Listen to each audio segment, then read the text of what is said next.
Hello and welcome back to the Bump Out Podcast. My name is Hayden Short. I'm joined by my best mate, Adrian Messner. What a first 2 days it's been at Magic Round. It's been phenomenal. It actually feels like we've been here more than 2 days. I But know. yeah, I think sometimes the Magic Round, it can get to you in ways that you didn't expect it to, I suppose. And I think, feeling a bit exhausted by the end of the first day was something that we didn't necessarily prepare for, but... Day zero. Day zero. Yeah. But then again, here we are now, Saturday morning. Yeah. 3 games done, and I never would have guessed that the women's Origin was the best game we've seen so far. Would be the standout. So, Yeah. Mate, feeling good, better now, well rested, which is Yep. nice. Yep. How are you? Very good, man. Very Excited good. for this. We put a lot of planning into this, Oh yeah. and it feels weird. I don't know what to do with my hands. Don't know what to So do with just my keep the hands. hands down? I can't hear myself No, in my can't ears hear either. exactly. So everything's a little bit So hopefully different. this sounds good. If it doesn't sound good, comment on our YouTube and subscribe anyway. Subscribe anyway and just let us know. Yeah, please follow us on Instagram, Facebook, and TikTok at bumpout.podcast. Subscribe on YouTube and leave us a 5-star rating on Spotify and Apple Podcasts. No less. Huge shout out once again to our good friends and sponsor at the Corner Post. Visit the best sporting goods store in Australia, located in Westfield, Liverpool, for all your NRL merch. Oh yeah. All right, comment section, Mez. It's going to be very quick. Rugby League Therapy Podcast. Hope you're doing well, fellas. Hope Thank you're you. doing well. Thank you for the comment. Cheers, bro.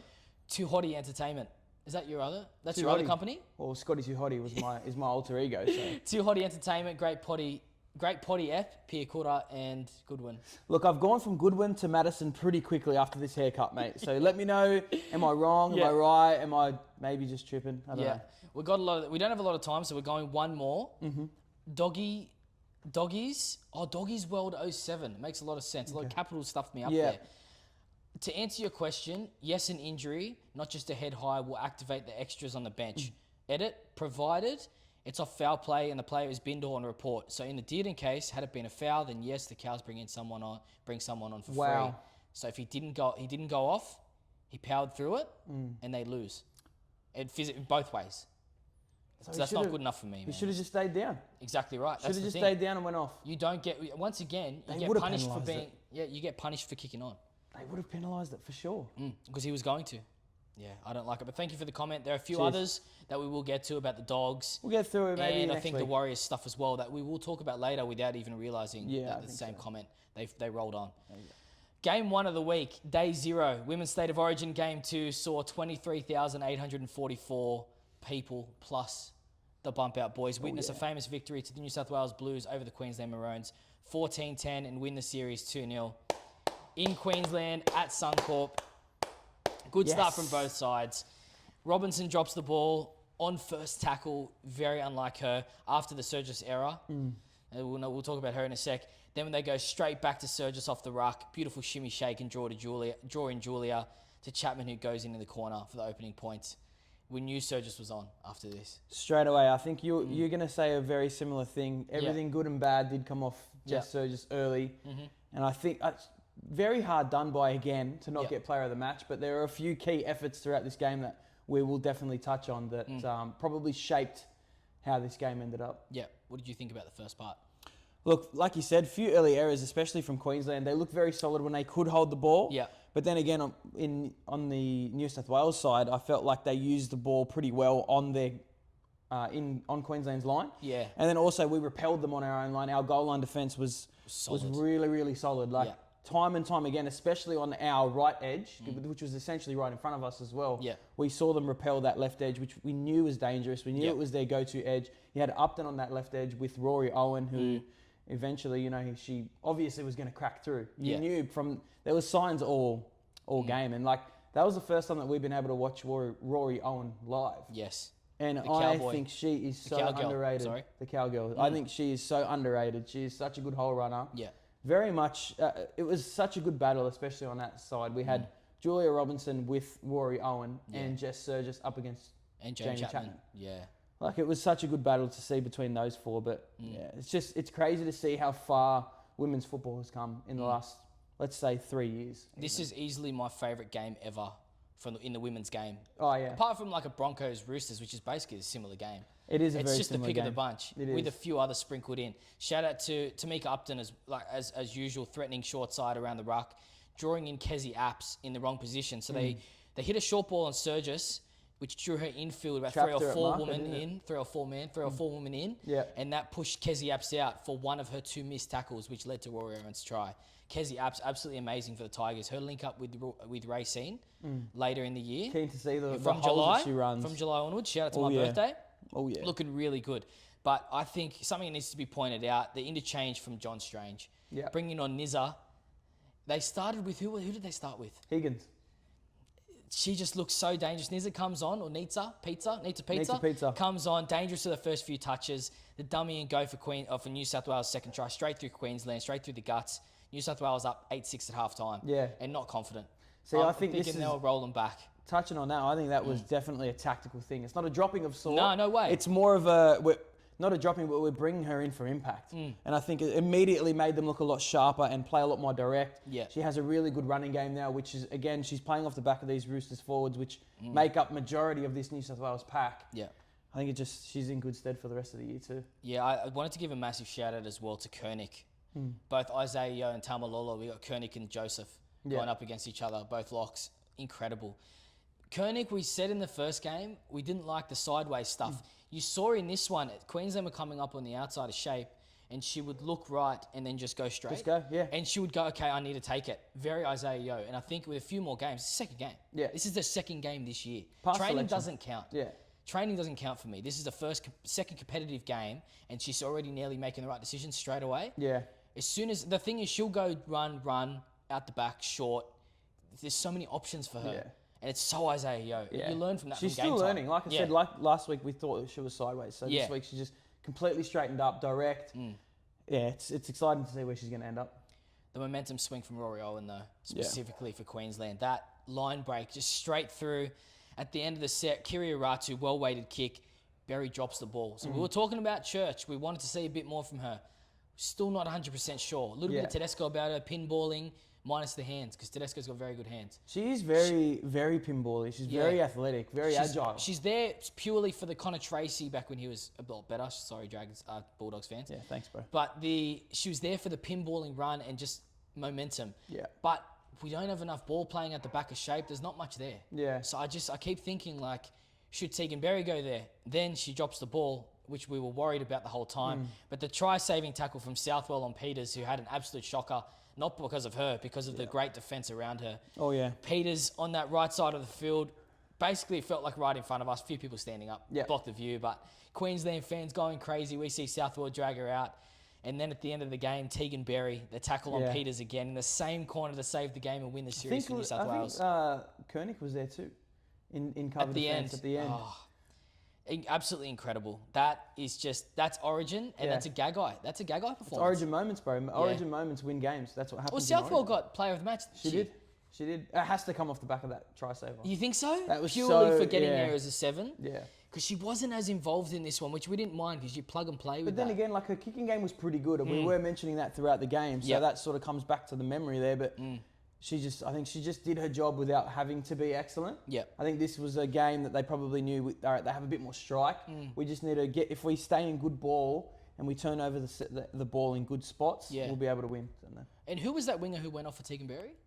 Jamie Fressard. Jamie Fressard. We assumed that she would come on like game 1 and play through the middle. But I think they were dominating. I just think we didn't need that. Yeah. Because the 9 was around the ruck was the way to go, and Koenig was just keeping that roll on. Kezi Apps' game of her life. Yeah. And they were tackling their ass off. 2 from Queensland. I want to go to Queensland quickly. We've already glazed New South Wales enough for the win, and deservedly so. But Keely Joseph, 32 tackles, none missed. Broncos lock. Again. The Broncos and Queensland lock. She did that last game too. Absolutely incredible. Her and Destiny Brill. The Destiny two we wanted Brill, to man. shout out. Because you'd go, most of the time you look at the women's game and you go, oh, good contact. Every time we were saying good contact, it was Keely Joseph or Destiny Brill. Yeah. And we were going, that's why Brill didn't start either. To get on. You think that a player like Brill, I don't know how crafty she is around the ruck because we were dominating the ruck quite a bit, but you would think someone like her would start. She did. Destiny Brill. But didn't Destiny Brill, wasn't she in 9? Because Jada Ferguson was on the bench. And Jada Ferguson was in 9. And she came on. Brill was starting because of that strong Brill contact, started, right? exactly. Okay. Exactly. Because I really liked him. Ferguson came on too, so I wasn't sure how they were going to Ferguson's work very that out. crafty too. Another one of your Broncos. It's just, they need to split that up. Stacked. So stacked. Yeah. I can't wait to watch this. The NRLW Player Spotlight, which you'll see, is reckon our player spotlight for every week. It's basically our player of the week in the NRLW. that is one of our favourites because you finally get to watch the good bits of the game. People criticise the bad bits, but it's just becoming a lot of good. Yeah. And there's so much to go through that you're like, here's the spotlight this week with that many good players on the field. It's a good thing for the game. Give us something on Queensland, though. I've got nothing else. I'm done. I don't have much. You don't have anything on Queensland? I'm done. Queensland hold the ball, win the game. Game 3 will be massive. Yes, it's a 3-game series. New South Wales up 2-0. The next one's in Victoria. Weirdly. So we'll see how... So we've had Newcastle. We've had Suncorp. Yep. We don't get one in Sydney. Why would you not? Newcastle, Sydney, You go towards... I just don't feel like they're going to get a big crowd there. Yeah. Like Melbourne, the Melbourne game for Origin obviously sells out in the men's, but I feel like... like... you got Meeks there as the Newcastle lady. She's the one that brings it in. Southwell was there originally at Newcastle. Maybe it's a bit of an NRW hub there. Is there not even... There's not even Melbourne Storm in... Like, why are you going to a city... Unless they've got demand for it. Unless they've got demand for it or doing a bit of the men's Origin and going to New Zealand. Follow, maybe. Just trying to pull it out. Go different places. Sprinkle it out. Because it's the most successful women's game in Australia. It's the only way to gauge. Yeah, viewership. There's got to be some type of demand there that we know. I don't know. But well done to the New South Wales ladies. Magic round though, round 11. Just have a big breath before we start. Cronulla Sharks defeated the Canterbury Bankstown Bulldogs 38-16. And you hear the difference in my voice. Because we've shit enough on Adrian as a cohort. I'm going to call you a cohort. You're with us. We're like at school Community. Again. But I don't, as a community, exactly. But I don't shit on Adrian anymore. It's getting to the point where we're seeing a little bit of the back in the day dogs, and I can't be shitting on that because I've felt how it feels to be just as bad. Last year it was your turn to say this. This year it is my turn to say this. If we continue to play how we are, we will not win another game, and we will get the spoon. We are worse. Admittedly, we even looking at the Dragons, like that's our comparison at the moment. Yeah, yep. Unfortunately, at least the Dragons can say they don't have the cattle, and they've got a lot of purchases coming. A lot of purchases coming. They just sacked their coach, but for us to have such a settled roster, such a settled coaching staff, and to be able to produce the statistics that should, in theory, be winning games, to continue to not get results. Something I saw that I read that was like the issue that people complain about a lot of the time is attack. Yeah. They blame Galvin, who Adrian will talk about soon about how much he's a fan of Galvin. But it's the defence. Why are they looking like a shell of themselves? What has changed in defence? You were the standard. You said to me, it was mostly last year, if you don't score more than 18 points on us, we will beat you. We'll beat you, yeah. Because you need to score that amount of points, and it was statistically there that we got you by 40, and that was an anomaly. And we were going, Christ, they're normal, they're human. Yeah. They can concede 40 points. Yeah. And it was like 11 rounds in when we got you for the first time in Suncorp in the rain. But every other round, you conceded about 8 to 12 points-ish. Yeah, that's it. No more. And that defence is just gone. What did we concede? 30 points in the first half. Let me read you the statistics of this game. So we had 51% of the ball with a 76% completion rate. We won the line breaks 5-4. We had 35 tackle breaks to the Sharks 16, 3 forced dropouts to 2, and we only had 16 missed tackles to the Sharks 35, 12 errors to 13, yet we lose the game by 22. You had less errors. We had less errors. Only one less error, but... Yeah, but still, it gives you the opportunity. They're missing 35 tackles. And you had more ball. We had more ball, bro. The thing for me that worries me the most about this is you have the ball on their line. Yeah. And as a fan, you know how you feel when the ball gets down there. I was going like... They're just going to swallow they're everything doing the up. wrong thing. Yeah. But then they went to Preston on that short ball on the left side of the field. It worked early. And it worked. Yeah. Basically untouched. As soon as they went out to a Crichton or a Sherry, Idor and Ramian back were eating that shit up. And Mulatalo on the back of it. Yeah. Such a good performance. We don't have any stats there. Everyone knows how good Mulatalo is. Yeah. But that's the man for Sharks. But then you go, like an early ball to your senses isn't the play right now. Steve, your dad, and Anthony, shout out to the guys in the background here. They said something earlier on where it was like, we're not keeping up. We're not keeping up with the new rules. Yeah. Our team is basically set for the style of football that we were playing last year. Which was good last year, but the game's completely changed. The game's completely changed. You're seeing the difference between Melbourne Storm, Canberra. They can't keep up. The pace of the ruck, the work that the forwards need to do as well. It's not necessarily such a... You know how we'd look at Penrith and all their back five will have 20 plus runs and run for over 250 metres. we're seeing this year, it's sort of coming back to the middles need to do a lot more work now. So I'll give you a couple of stats as well. So let's go for the Sharks, 2 starting props. Yep. They had AFB and Rudolph, both ended with 17 and 15 runs. How many do you think Max King and Leo Thompson had? I'm hoping at least 10. 7 and 6. Max King coming back too. They're the 2 guys that we've been saying that's the reason they're not winning. So the most runs that we had in our forward pack was Jamin Salmon. Do you know who equaled that? Lachlan Galvin. 12 runs. Over 100 metres for Galvin. He's a 7. A 7, bro. Like, how, if we're looking at, that just tells me that we have no platform. How are we expecting to score points if we have no platform to play off the back of? The issue is as well, I don't want to point fingers at anyone, but then your 9, the plug and play line, 9 in Hayward. No He threat. was not a genuine 9. He actually ran early in the first 5 minutes. And we beautiful. went, ooh, like, is that the game they're going for? Because you rolled him early, you had all the possession at 51%, and then he went away from it completely. But that's probably fair enough because you go by cues. Your halves and your hooker, your spine players, they go by cues. Yeah. And it's no coincidence Connor Tracy's form's fallen off as well. If you're not laying the platform, there's nothing. Connor Tracy's not going to be able to play either. And then that diminishes his somehow, unfortunately, defensive ability. Yeah. From an onlooker, from the outside, I think Salmon and Tracy, they're done. Yeah. For now. The issue is you don't have the cattle to bring in. Yeah.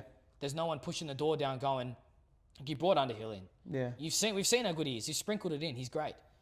But you're not going to start him against the Payne Haas or against the AFB like this. Like, you bring him on at the end, you see the talent, and you slowly sprinkle him in for the first grade, get the minutes in, and then you will go from there.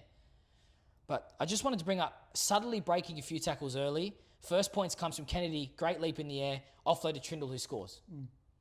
The difference there is the missed tackles you won. I think the thing that I liked here, the subtle breaking of a few tackles. They weren't breaking the tackles, you were just holding on. But that momentum, you were falling off and just grabbing, 2 in the tackle falling off. You're getting through 3. They're just putting their nose through. But they don't count as missed tackles because you're still on there. But that builds the momentum. Maybe an ineffective tackle. Exactly right. And that builds the momentum. But another thing here that you love, Kennedy jumping for the ball. Yeah, competing. Just competing. Competing. It shits me to That's tears the when thing. we don't. Kennedy competes, they score. Yeah. They compete later on, they score. It's pretty simple. You competed, you forced an error. Satili, another shining light, looking dangerous every run. You want to talk about competing. Yeah. And then we'll give a little bit more before I go to the Sharks and the underbelly. All right. Let's go a bit more on what you want to say, and then we'll go to the Sharks, and then we'll get off it. I just don't think we actually put up a fight. Like, I think we're trying to play the game in such an analytical way now because Ciro, I just think that's the way that Ciro coaches. Bit of Seabold. And even when we're listening to the press conference, he's justifying everything that we're doing with statistics. Statistics don't matter when you're losing, bro. They don't emulate gameplay. They don't emulate it. You can see that with the stats. You've seen that. Like, just because we win on the stat board, on the we're not winning on the score sheet, mate. Yeah. We're here for results, unfortunately. Like, we've seen games where the Broncos especially, like, they have such a low completion rate, so many errors, yet they're still winning games. Still compete at least. You're still competing. Yeah. It's about the desire that you have for the jumper. Like, what are you going to do today that's going to lift the boys? I just feel like we're lacking those guys that have that character. Whereas if in the last few years we've had that Stephen Crichton, we've had that Max King last year, we've had these guys that have been emulating what a Bulldog is, and this year, unfortunately, we just have no one who's standing out. So we have a bit of a viewership in the doggies. What would you do now? Would you go? So is it simple to go Crichton fullback?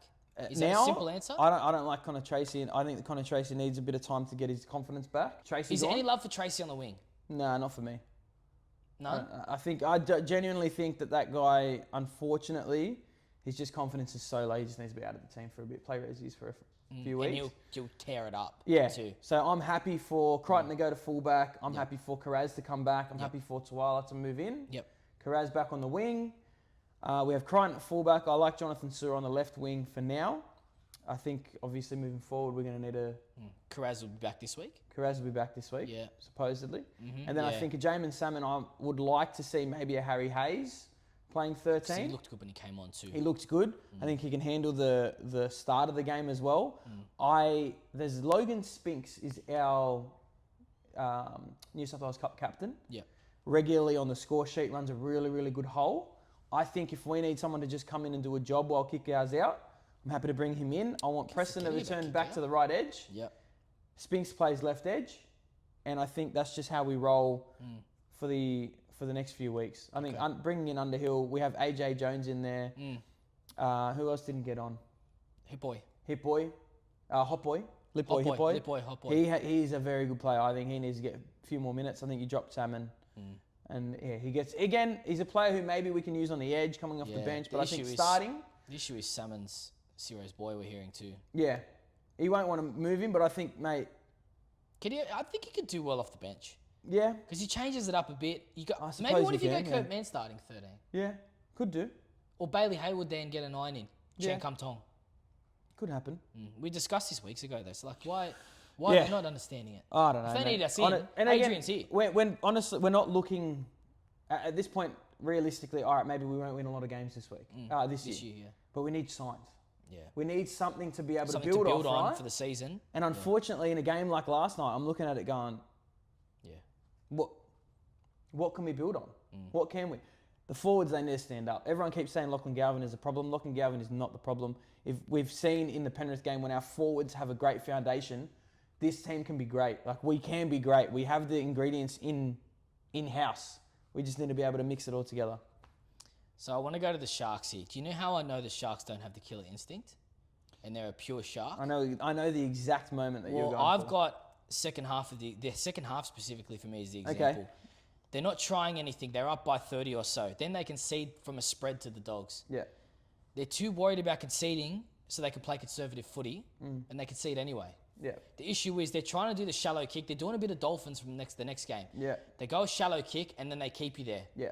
But then they're too scared to do something else in case you come back with momentum. They don't have that killer instinct. They don't for me. They are flat track bullies, and unfortunately, it's been confirmed here. Yeah. It's been confirmed from these games where they do roll. You can see it coming. I told you, Hines is going to score next. Yeah, you can see they were rolling. You can see what they're doing. A couple left, one right. Hines dummies beats 3 players. Yeah. Basically falling off him in run, which is ridiculous. And then scores right beside the post, kicks his own goal. Yeah. You can see that gameplay, but then they come up against the South Sydney Rabbitohs last week and get demolished.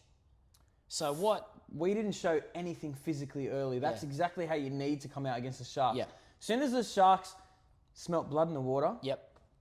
Initially, they continue to roll, bro. And but then when they're up, I just don't like. That's why they don't have the killer instinct. They can kill at points. Up 30 points, and they took a penalty goal to go 32. To go 32 up. 32. You're winning 30-6. Yeah.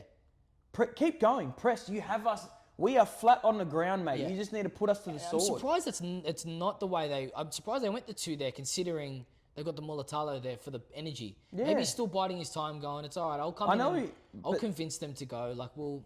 I don't know. Maybe is it smart footy or is it conservative or is it no killer instinct? Are they maybe practicing when they're in a bit of a game that needs a bit of managing, a bit of grinding? That may be it. But realistically, like, you just need to play what's in front of you at that point. Yeah. And they're the best at it. Anything else for the Sharks? At times, I just think, mate. Yeah. In the second half, the game went into a very boring period.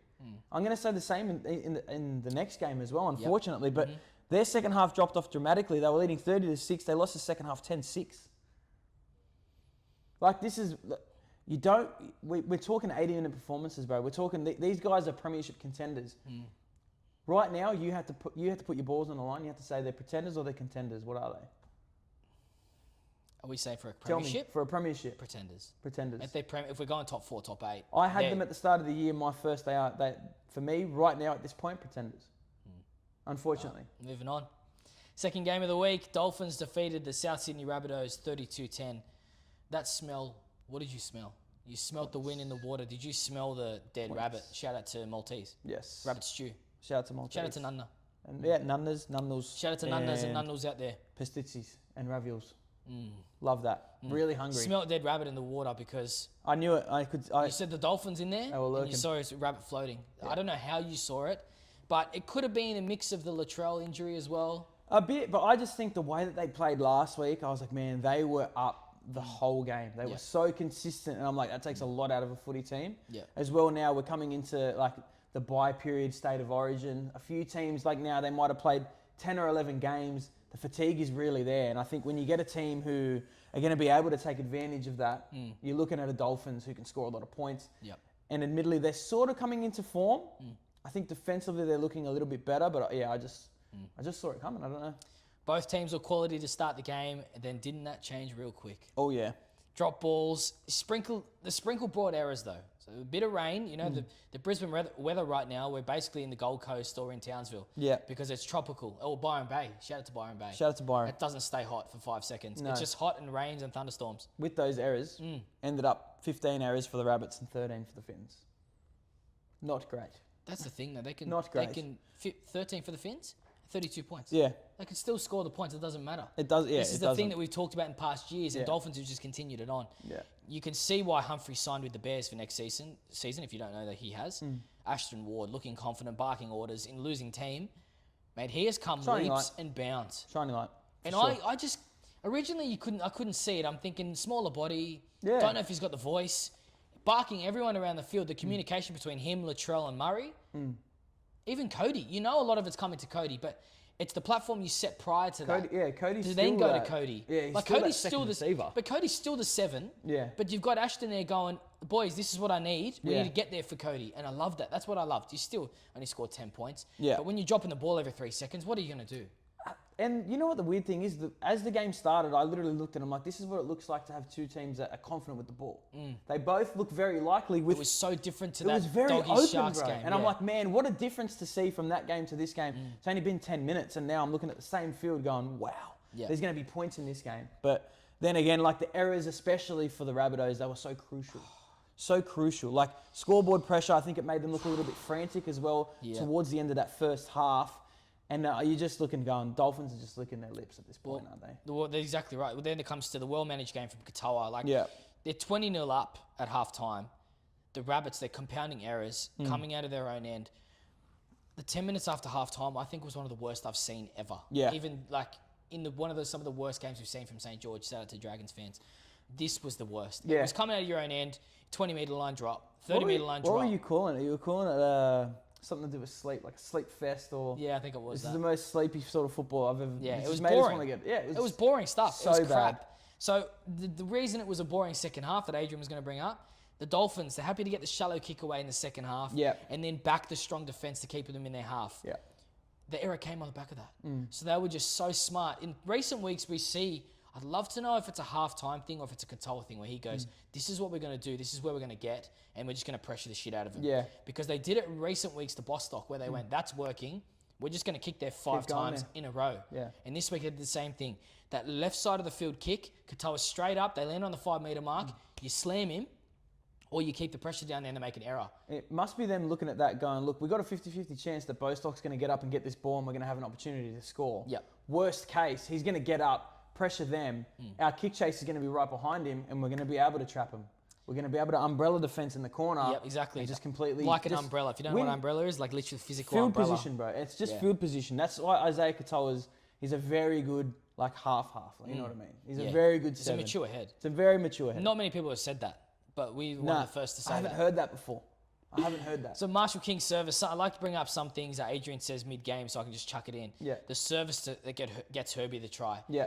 Creates the cutout from the pass. Literally. You beat the man, and how crisp the pass is, beat the man for It Herbie would've to been- have space from dummy half. If we're talking distance, it's probably like a 3-man cutout. Yeah. And he's hit him straight. He's hit Katoa at first receiver on the chest. Like 3 men in. And then Katoa's thrown another cutout ball for himself, just straight to Herbie. Straight to Herbie. 2 passes, you've gone 40 metres across. Like, You've gone straight across the field. so good, bro. It's so... And his first steps are still forward. Yeah, and he's just He's so still, crafty. he's still engaging everyone. Yeah. That's the best You part didn't about it. see as much flash from him this game because you No. didn't need to as well. Correct. He just needed to get that ball out to the men, and the boys were just doing their job. Like Nikorima, I think he got injured because Donahue came on and was playing that right side. I think he was playing. We said was he playing lock? Nikorima did... He was I playing think he was playing 5'8". 5'8". Because he He's come a in at big 22, I 5'8" think, or now. something, or 21 or something. 20, Oh. yeah, 21. Come in at a weird big number boy that I now, went, isn't looked good. He looks He hit real his good, shot bro. too. He looks good when he comes I on. love the contact. And Love his that's contact. Bennett versus his old club too. Yeah. The thing that summed up the Rabbits though, 3.5 minutes to go. Rabbits go, they're down by 14. Cody Walker takes it on the last, goes short side, gets tackled. Like do you want to happened win? I get Latrell's there, but you've taken it short side. Latrell's come off. Latrell's come off. Seagwald's there. Well, Latrell is there. Latrell Mitchell has come off the field. Speaking. He's dummied and gone short side, got tackled, hasn't even thought of the offload. Yeah. You're down by 14. You finally come back. then I'm pretty sure Hammer runs away late, and that's when he scores. Yeah. And then they take the 2 again late. Like, what are you doing, boys? Yeah, I don't know. I know Cody's the be-all and end-all. He is everything to this team, and I get that. People have been saying that a lot. And I agree with it. Is it just chance your hand? I think so. At that point, he's just going, well, if I can't do it, who's going to do it? Yeah, because he was quite pissed off too. The attitude thing is fair enough. Like, you have to understand, these are the competitors at the top of their game. If he's getting pissed off, that's what his winning attitude comes from. And look at them. He's just going to rein it back a touch. Look at them the week prior. Yeah. We're going, fucking, how have we let this one slip? Yeah. How has this slipped through 2 the weeks cracks? in a row. We should have been playing exactly how we did last week, and we would have absolutely. Yeah, like last week we pumped the Sharks. Yeah. And then we come in here and we can't beat the Dolphins. Yeah. Like, they can't beat anyone. They're now in the top 6. Dolphins. And everyone had them in top 8, and we're going, yeah, sure. Yeah. You're thinking the underbelly's soft. I know. Something else before we move on. Before we move on, I just got a couple of standouts for you. Please. Tallis Duncan, 18 runs, 196 metres. Possibility for a phone call from Laurie Daly. New South Wales eligible. Bench spot would be phenomenal. Yeah, we missed that one. Yeah, missed that But one. you for Queensland, Duncan. And another one. Campbell Graham, 2 weeks in a row. He's done it again. 22 runs, 200 metres. If you don't understand what we mean by this phone call, he's just read you the stats, and that's the phone call we're talking about. So that essentially means that the New South Wales coach, Laurie Daly, Yeah. has made a call to him or his manager or the coach. Or someone to say, just hey, said- you're in contention. Yeah. Because another shout out to guys in the other team before we move on. The Hammer, Yeah. Max Plath, Max Plath. Fuiaki, Oh, yeah. and Selwyn Cobbo. Cobbo. Yeah.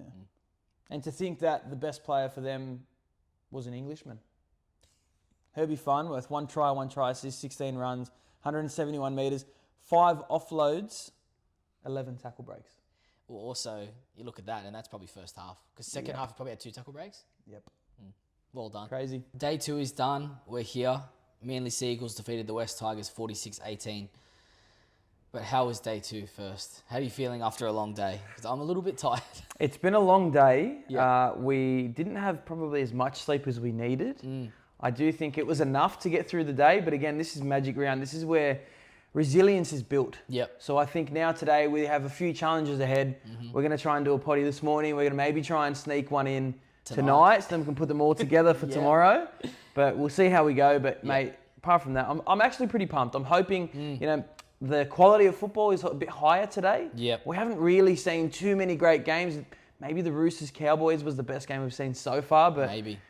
let's hope that today we know the Brizzy Broncos, their fans always get out when it's Suncorp Stadium, when it's Magic Round, and also the best travellers in the world, New Zealand Warriors, in the same game. So fingers crossed today is a bit better, but I can feel the vibes, and I'm just going off vibe today. I think it's going to be a good day. I think it's the candle. I think it may be the candle. We've got sense. We're going with the smell, sight, all the other S's. And we've also, we've woken up, we've sauntered. These types of things, like it's a real good foundation. Gets you for the primed. day, isn't it? Yeah, It's exactly basically, right. We're the forwards right now. We're just laying a platform, mate. So Well, talking about a team who didn't have many forwards to lay the platform.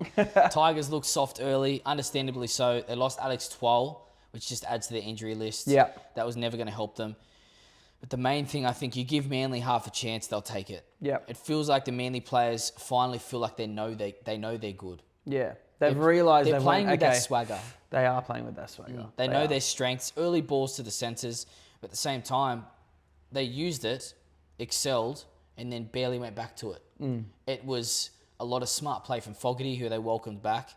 Long ball to Saab 3 times, 3 tries. Pretty simple. Speed on edges. He's got speed to burn, so you may as well use him where you can. And I think, just to touch on the Tigers a little bit more, I think we're going to go back to they couldn't win that middle third, which essentially, I think we saw in the first stint, it was Paseka, who started with Bullimore. Yeah. Who I was like, okay, they've laid the platform a little bit there. And then you look at the other side, look at the Tigers, they only had 2 forwards run over 96 metres. And that was Terrell May and Ethan Roberts on debut. So while you're there, Ethan Roberts, in his debut performance, 14 runs, 128 metres, 2 offloads, 23 tackles, and he played 61 minutes on an edge. Not bad. He did well. He looked good. Looked big. He looked good. Bit unorthodox with his running style, but hey, I can't say anything myself. Exactly. It's coming from me. Bit elusive, though. A bit elusive, yeah. A little bit gangly. Yeah. They say he's very young. Didn't look that young from far. Yeah, shout out Razza J. I'm sure he would have left a comment. Looked big. Yeah. Looked big. Looked ready to go. I think he deserves an opportunity when the boys come back, obviously. There. Because he didn't start. Siono Fainu, shout out to him, 2 runs. 2 runs, 2 penalties, 2 errors. Unfortunately, it felt Yeah, like it wasn't a great wasn't game. his best start. I like his impact. It's not an edge though. No, but they were obviously there for the impact. Correct. To shore up that edge and then help with the forward. Who was he defending up against? He would have had Hamole on the right edge for Manly. Yeah. Who had an absolute game. Yeah. Absolute. It was game. a tough one. Yeah. Positive for the Tigers. It's not all negative. They score from a couple block shapes. Yeah. Pretty simple. They look good. Their shape was quite nice. Terrell May straightening up really well. There's just no one with him. Yeah. He just couldn't do it all on his own. Nah, they really missed 12 even like today. that offload opportunity, he was getting in contact and then offloading. He must have himself in SuperCoach. He has to. There's no one with him. Heath Mason, I like him. I like his a little bit Abby Churchy. Yeah. I like it. Bit of energy. He's running, but I want something a bit more. If they had Yeah. Buller there, maybe the offload second phase, they could go on the front foot. Well, while you're talking about offloads, they had 16 offloads to Manly's 5. It's but they obvious. couldn't capitalise. Nah, it's the same thing I said a couple of weeks ago. They're doing a lot of sideways stuff. Yeah. They're doing a lot of the sideways stuff. Luai's trying to straighten it up. Terrell May literally gets the ball and it looks like he goes, fuck this, I have to run straight. Yeah. Because no one's doing it. We're doing too much sideways. But the main thing I take out of this game for the Tigers, I know they lost a lot of pivotal players, but there's too much of a gap between their first choice 13, specifically 13, and their depth players. Yeah. That's the main thing for me. I think if you've got players from 14 to probably 30, Yeah. so now we can go outside the 30 from now on. From now on, after round 11. So from then, they're going to have to be players that stand up. And there will be players in Cup that will be standing up. But how's the difference in quality here? Because they're not the Sharks, St. George at certain points who have very good depth. yeah. Raiders, I think, as well, were quite good. Broncos are pretty good, but they've got like 4 feeder teams. Yeah. So that helps. But they need to work on their depth. I think that's a future thing as well for Benji and the rest of the coaching staff. I think so. Well, when you're looking at them, like they've lost Dewey, Twal, Fainu, and Buller. Yeah. Like, okay, you're losing 4 pretty key players, right? And 2 are spine members. But let's look at the other teams who have lost all these types of players. Broncos, they've shown their DNA. They can lose 13 players and still come out and win games, but you guys come out. And admittedly, you're versing a Manly team who are a lot different now to the Manly from 6 weeks ago. Yep. Like defensively, they're so sound. So obviously, it's going to be hard to score points against them. But if you can't lay that platform and have the foundation for the game, you're just not even going to be in any sort of spot to compete. Yeah. Anything else on the Tigers, or do we move on to Manly? I think they just really struggle to get into a lot of their rhythm. Like normally we see them get into their rhythm. Yeah. They complete sets. Dewey's putting up a lot of high bombs. Not many bombs at all yesterday is what I noticed. I'm sure that the stats would reflect, but I think, they just couldn't get that momentum back either. Like, especially against a team like Manly, you need to be able to roll your sleeves up and get that momentum back, and they just couldn't, and that was I think the issue for them is they either have the momentum or they stunt it for the sake of the offloading footy. Yeah. And they didn't have any of it because Manly were just moving as a line. Too sideways. Just Like, real again, structured. straight away sideways off an offload. You still need to be able to play direct. But I think we need to put our hand up. Hamole. Yeah. I think he's locked in for Origin. We put Cameron Murray on the edge. For those of you who saw it, go check it out. Episode 183. We It was didn't a put last-minute Hamole decision there. too. It was a last minute decision. We took Hamole out and he didn't make the side. Yeah. From how he is right here, how confident he is. Yep. If you're not confident with Laurie Daly, just get Foran in and bring Hamole in and you'll be totally fine. Imagine that. We have a pretty Kiwi simple. coaching New South Wales. He could do it. That'd be nice. Definitely could. Wayne Bennett's done England. Yeah, why not? If they do it, we can do it. Definitely. Hamole is locked in for that second row spot, right second row specifically. Hudson Young probably left. That's how it is. Absolutely incredible. Even just the standstill stuff now. It's not even just running onto the ball. He gets the ball and he's breaking 3 tackles straight away, or he's digging his nose through like we were saying about yesterday's game.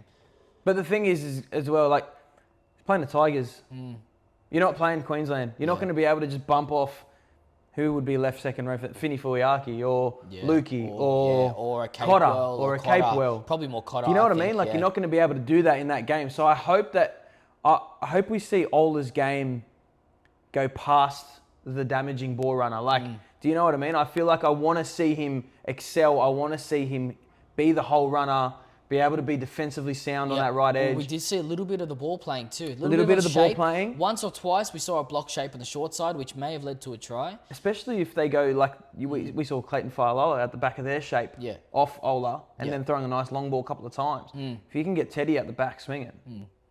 Well, speaking of Faialoa, really impressive. We didn't think he had those hands. No. Nice, slick Cobbo hands. You'll understand that if you've seen a lot of our episodes. If you know, you know. A little tap on. Even the long ball at the back of shape, great under the high ball, really lively, enthusiastic. He's young. I did not think he'd be starting with the one on his back. over Lehigh, Garrick. Garrick's Over obviously Kohler. leaving. Kohler as well. See- This is the thing we talked about. We don't want to move 5 different things for one Yes, player. What yes. they've done, if Turbo's gone, their best player's gone. One of the best of all time is gone. And they look good. They look better in certain points because they're not just focusing on Tommy. But I think when they started to look good, when Tommy was okay, was it a couple games maybe with Foz? Yeah, couple of games, maybe 3, if that. Just before the injury, really. Yeah. He come out and he was picking his moments. Foz might have been like, it's not all about you. Yeah. Let us set a foundation for you. We have strike Let weapons. you come off the back. You don't need to do You shit make stuff. them better. Don't just do it all yourself. It's not the Tommy show. Yeah. But you can make it the Tommy show if you want, but it's not the Tommy show. So now you see the difference. Falalo lifting, Kohler, 1 run, line break, he runs the field and then basically does nothing else. They didn't have to go back there. Like the they ball can. as well for Garrick to Saab. Yeah. Little shimmy and shake See, straight told out. you, Garrick's going to get a little bit more ball now. I just feel like that's just going to happen. Admittedly, they obviously targeted the left edge of the Tigers with the new combination of Roberts and who's that left-hand side there? That's Luai and Taylor May and the likes. But Taylor May now down as well. Injured. Yeah. Hearing for the rest of the season. He's going to have to redo his We shoulder. like Luke Lalali'i. Lalali'i, that's a huge loss to the Bears. I think he's so good. I think Lalali'i, what was he? I had some stats on Lalali'i. He was 23 runs for 188 metres. Yeah. 23 runs from a winger. That's wild, Yeah, bro. he's a gun. That's wild. He's active, he's lively, he's very good for this side, and Yeah. to miss him, I wonder who they've got coming up. Like, I know they've got they'll probably play Skelton, they've got Skelton. Skelton there. I think Skelton's good enough to he be in did that well. team. I don't know he why was playing on the right wing, wasn't he? Yeah, he played on the right He wing. scored right in front of us. Came on, yep. Looked good. They were actually behind us. Tigers fans were yelling out, "Where's Skelton?" Yeah. And I'm thinking, okay, but you've got Wasn't there some people yelling out, "Where's bring back Tedesco?" or "Where's Pappy?" Where's Pappy? Bring back Pappy? We were saying when they couldn't get any Bring back momentum Teddy. or hold the ball, bring back Teddy. Why'd you let Pappy go? Yeah. And Tigers where's fans freak Moses out. now? Why? Where's Moses now? Where's Moses now? Where's Moses now? Just Yeah. to quickly finish, Yeah. we had they scored their tries in clumps too, Manly. So within a 12-minute period, twice in a game, they scored 3 tries. So you need that again. That's just like you're in free fall at that point. Yeah. A big momentum team, but you need to be able to stop it. And I feel like they use their strengths really, really well. Yep, well said. North Queensland Cowboys next up defeated the Sydney Roosters 18-12. Yeah. Wow. Game of the round so far? Or are you going to say something like the Sharks were good enough for the Dogs to look... The best attacking team, I'm going to say, was Probably the the most... Sharks. This is probably the most competitive game that Yep, we've had. definitely. It's closest game. Whether it was the best to watch or not, I think the best is yet to come. Yeah, I hope But- so. Because if this is the best to watch, we have not had a good weekend. I think a couple of years ago we had a similar thing to this Bro, too. it's The been a Saturday bit of- was just a tough slog. It's weird because I'm here saying like even last week I feel like we're saying, the quality of footy that we're seeing is so good. Yeah. But then you look at the draw this week and just the way that it's sort of worked out is there may be one good game in across the 8 games. Yeah. Well, And if the this Broncos isn't don't even turn it. up, it's going to be the Waz. That's what I mean. Yeah. If the Broncos turn up, fuck, I can't wait for that game. It's going to be a good clash. It'll be a good clash. I have a feeling the Knights and Titans, they're always very exciting. If they can get some points going, maybe that'll be a good game to watch. Well, that would And have we been a know snooze fest. there's Right, gonna it's be all a- the players coming back. It's going to be a domination, the third game as well. Looking at Penrith Dragons, but Yeah. a lot of people A putting bit money of on rain coming Dragons. as well. That's what I mean. If that- 12.50 for Dragons. That's surely going to come in. Just a touch. You think it's going to come in? Might It'll come come in at in 12:40. Maybe. Cows couldn't catch a cold on their right edge early. No. And it's obvious who that was, Chester. Just looked like he was about to have the worst game of his life. Then he comes out and does Chester things. Yeah. Offloading, tries. He's just an absolute machine. He's eligible for Queensland? Bro, he is. He is? Okay. We weren't sure if that's 100%, but I'm pretty sure he is. Let me. And I don't know if you get it, but there's rumours coming out today. We'll give you up-to-date stuff that Walsh may not be picked at fullback. Will this be out before the team is released? Queensland released at the same time in New South Wales? I think they're going to be on the Monday as well. Okay, so you're gonna know before we see this, but it's looking like Walsh will not play fullback. Hammer will. Does that open up a spot for Chester or Purdue in the centres? Or do they snub Shibasaki and one goes on the bench? Because Chester coming on. That's my question to you. If you're looking at the 2 Cowboys centres, obviously both very, not like a whippet type, but I suppose we saw the battle of the whippets between Cody Ramsey and Chester as well. But if you're looking at Chester and Purdue, like you know what you're going to get with Chester, right? Yeah. Even in a bad game like this, his effort areas are going to turn his game around. Exactly, he didn't stop. He's not going to stop. Yeah. Purdue, if he's missing the whole game. Unfortunately. Purdue covers more areas. Are you going to say which one is the bench spot or which one starts? Which one would you have? Like, let's say you had to pick one to start, one on the bench. Yeah. Let's say in a world they don't go hammer in the centres like we've chosen. And they take Shibasaki and out. Shibasaki's Toya not one it. of them. And that's their two options. What are you doing? I'm starting Chester and I have Purdue on the bench. Because Chester Cover? can't probably play fullback. Although we have a few other players he was a fullback. Wasn't he half as well? Even Purdue, similar thing. Good ball playing. I think they're very similar. They're around, they're active. If they're looking for today. It's a safe option, you're thinking Chester? I'd go Chester. Yeah. You drop two, but then he'll come back and he'll go all day. I just fear Chester is maybe just a little bit small at this stage for the Origin arena. Okay. At this stage. Possible. At this stage. We knew he's going up against, whether it's Latrell, whether it's Crichton, whether it's Staggs. He's playing right. Sorry, bro, good luck. He's playing his preferred side, he's gone up against Latrell. Which Latrell didn't look very involved in his game, but that could be just a hindrance of the back. He's got 2 weeks now. Yes. He's got 2.5 weeks to get really well and ready. I think they'll... And Latrell, 1.5 actually, sorry. They'll decompress that spine in the next 3 to 4 days. Yep. He should get a bit of relief. And then if he can just work on the muscles around it, I think he should be all right. Yeah.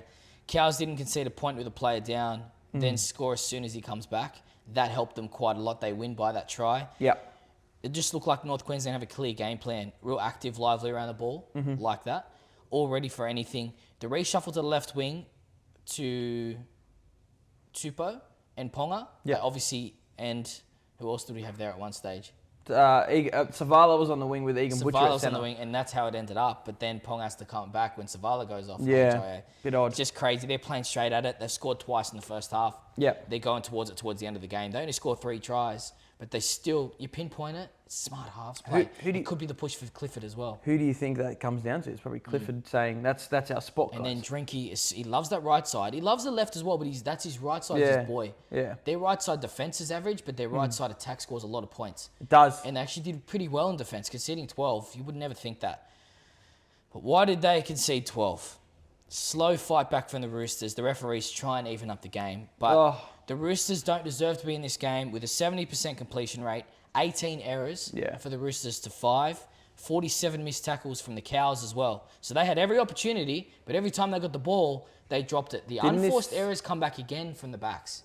It felt like the refs were going, we know the narrative here. Let's even up. The line is 15.5. The games have been shit. What the are we going to do here? games have been shit. Yeah. We need you to come back and win. Because you have guys coming on like Greg, Widomu Greg, and Hess. Yeah. Coming off the bench, McHaley starts. Yeah. And Roosters be going, we got the biggest forward pack, which I admittedly thought too. Yeah. We have the biggest forward pack in the comp. We'll just run over you. And Fahu White as well, 198 metres. Yeah, he was pretty good. I think he was pretty good. Then the rest of them, who went with him? But I think that also come down to that first 20 minutes that the Cowboys were lacking. And they identified. And as soon as that... On the back of the errors from Chester. On the back of the errors, and they identified and they were able to fix really quickly what happened. Injection, the perfect timing of injection of an experienced middle forward like Cohen Hess. Yeah. Is he someone that we may have missed in the Origin chat? Possibly, because he could definitely do a job, but I don't think he'll make it. I just don't think at the moment you drop out a young boy for this guy. I think a Capewell would be the experienced head. Okay. Munster's the experience. Even Hammer. He's been everywhere. He's done everything at every level. Okay. In multiple positions. Yes. So I think that would be the experience. Although I wouldn't be too upset if you got Hess coming on playing this role. Like if he's playing like this. I don't think he had many runs. But the runs he had. It was just the intent. And the players he took with him, every time he got the ball, it was like, I need to make this worth it because this is my chance. With the injuries we've got, this is my chance. But I think that's probably a message that is relayed for the whole Cowboys team at this point. 100%. Like Dearden's down, Clifford's going, this couldn't have happened at a better time.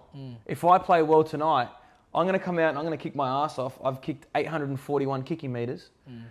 He's put his case forward for that Queensland 7 jersey. This may be the only opportunity that he ever gets in the next 10 years to play Origin. It could be a phone call to him saying, you're in the shortlist. It's Sam Walker, you, and Ponga. That's a guy out of position. And you guys are the standard. You've just outplayed Sam Walker. That was the game for the 7. It'd be great if it was. I don't think it will be, but it'd be great if it was. You've just pipped, but I think that genuinely, like if you're looking at a halves combination, even if we're going to look forward to the Melbourne Storm game, he's finally hitting some form. He doesn't need much, bro. No. He doesn't need much. And you need someone who can kick him into the right position. What does Clifford have that's very similar to Jerome Hughes? He has a running game. The running game, bro. The running game. This strong running game. He's not afraid to take the line on. Probably notably better defender than Jerome Hughes. Better kicking game than Jerome Hughes. not as good a running game, but it's more I'm off the back of you. Whenever Correct. You've heard like the Johns and our mates Cooper Cronk, they talk about when one half runs, the other goes. Yeah, it's the same thing there. Even if ruck. Drinky runs, if Reed Marnie. But very similar play styles between the Cowboys and the Storm. So if Queensland are going to try and play like combination sort of stuff, that's what you're looking. I know we're on the Roosters there, but just brought it up then and sparked my memory. Reed Marnie. Yeah. Have we missed something here? Possibly. Is it possible he plays 14? I really, really like him on the bench at the moment. Tackle his ass off. He looks so good. He just looks so good. He wouldn't be out of place. Cohen Hess and a Reed Marnie could be. Well, he was the one that sort of flipped the momentum. He when they had the Lodge just come back on. Yeah. He forces. Is it Savala? Was it 2 sin bins for them, for the Cows? Yeah. The first one should have been to Chester. Should have been. That's the first one. That one should have been. He's dropped Ponga directly on the back of on the high back / neck. Yeah. I think that should have been. And he ran into it and made contact with him in the air. And no then, safety for the player. We saw in the past, I think you said, was it Simonson who broke his ankle or something from the contact in the ear? And you went, well, why does it matter? It should just be a blanket rule. Well, it's obviously not. It's obviously not. He didn't get hurt. He gets up. He drops 3 later on. Probably it comes passes the HIA. That's what I mean. Drops 2, then gets subbed off. Yeah. Jeez, that tough game from him. I don't think Junior will ever be getting a game again. Well, not for a while anyway. Shout out to Macassini. Yeah, Similar type game, but I think just to finish off on the Cows quickly. 91% completion rate. Again, more missed tackles, penalty count of 7-5. Yep. So I think genuinely it was a very, very gutsy win. I'd be very happy. I think Todd Payton's a very happy man this morning. Definitely. The Roosters though, they've got a lot to do. And they looked really poor. And I'm not sure what changes because you haven't lost much. Yeah. Like I look at you and you are just as good as when you beat the Broncos. Do you think the moving of the outside backs on that wing, it sort of stuffed their rotation maybe? Possibly more. But Egan Butcher, what role was he going to play that was that pivotal when you have the best forwards in the comp? Yeah. They're in form. You have probably New South Wales fullback. Yeah. Probably the 7 for Queensland. Possibly. As in DCE or Sam Walker. Yeah. If they bring DCE back, you would do a job. Sam Walker you could arguably be one of the best 6s in the comp. Like, you can argue all these things. What did you lose? Nothing. Toya? Yeah. You didn't lose poor, Toya. bro. They were poor. And the outside backs, they did it a little bit against the Broncos. They sprinkled in those errors where you get a high ball to them. Cody Ramsey, great work coming back and scoring a try. But then you pepper it up. I know it's hard, a few hard kicks. We're going to talk about it in the Melbourne Storm Para game as well. Simple stuff. If you're not confident, he was flinging his arms at him, letting him bounce, or just dropping straight off the chest. And you're like, the confidence, as soon as he got hit by Chester, Ponga's confidence was gone. It's just unfortunate. And too many errors. And then that did ruin it. Although they should know that right side attack is everything for the Cows. For the Cows. Drink water. I think that one of the best things about the Cows is their ignorance. They make so many errors, but their confidence and ignorance to come back and go, I'm going to go again. Drinky just goes, I'm going to go again. I think it's more confidence than ignorance. I think you're spot on there. It's a good match. It but is. The Roosters, what are you doing? What are you changing? Because the only thing I can see is a Ivan Cleary there in 28. That's the only thing I can see changing. Nah. I don't know. Jerome Robinson wants to go back. There's whispers he wants to go back to France. His wife's French.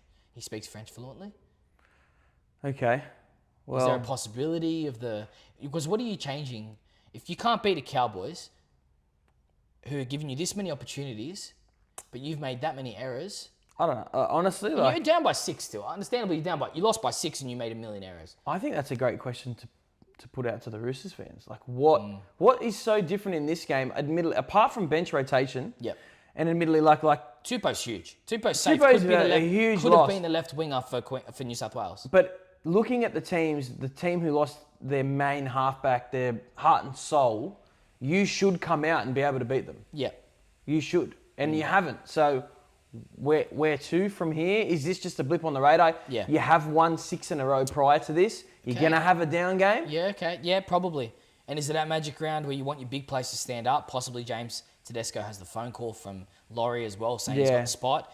I don't want him to come out and perform like that. Would that put something in Laurie's brain now to go, hey, if Edwards dominates St. George in a game where they should, have I got a pencil there and an eraser just going? Yeah, luckily I've written my team in pencil. Steve, from how Tedesco played yesterday, would you choose him or Edwards for New South Wales? To be honest, I said probably, I think you're right in saying before